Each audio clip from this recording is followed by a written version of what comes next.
As I covered the Vietnam War in its early stages in the 1960s, I began to learn things about it. It was very hard to find out what was going on. I didn't speak the language. It was a very strange situation. But you would gather, as a good reporter, what you want to do is you want to gather people that can help you and learn things from different people. Now, let me mention a couple. Anyway, there was one man that I met who was a province chief. He was the chief of a province. He was a colonel in the South Vietnamese Army. And I went to see him with a photographer, a life photographer. And we went to see him, and he had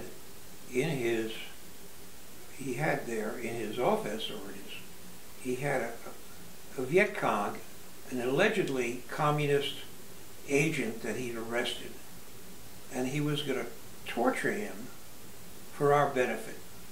So he wired him up with a field telephone and started shocking him and then asking him questions. And the photographer took the pictures. Well, we had this interesting thing here, watching someone actually being tortured. It wasn't all that bad torturing, but still, being wired up to a telephone can really, field telephone can really hurt you. I discovered some years later that the province chief, his name was Pham Ngoc Thao, was really a communist agent himself. So I ran across, many years later, I ran across the woman who was the chief of all the communists in that particular area. And I told her the story of seeing him torturing this guy. And I said, that's very hard to understand. Why would he be torturing a Viet Cong, an enemy guy, when he himself was a communist agent? And she said, that was to establish his credibility.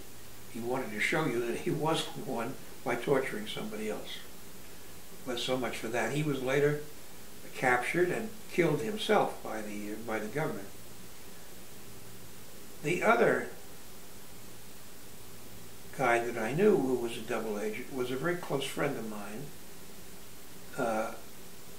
His name was Pham Xuan An. He was a journalist. He'd gone to school in the United States. He went to a community college in Southern California. And I got to know him not long after I arrived in Vietnam, about 1959, 1960. He was very helpful to me.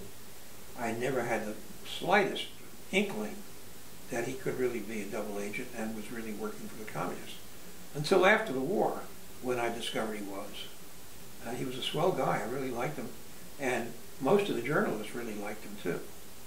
But he eventually died, and now, of course, in the wake of the war, there's a lot of revisionist baloney coming out saying, you know, one of the reasons we lost the war is because Pham Xuan An was dosing all the American journalists with wrong information, which was not true at all. He was not dosing us with anything, because he realized that if he wasn't telling us the straight dope, we would have caught on to the fact that he was a double agent. And that would have been bad for him. So here you are in Vietnam. You're trying to unravel what things are going on. It's not easy to find out what's going on. And it took me a long time to realize that there were lots and lots of these double agents around. And some of them were quite nice and some of them were quite helpful.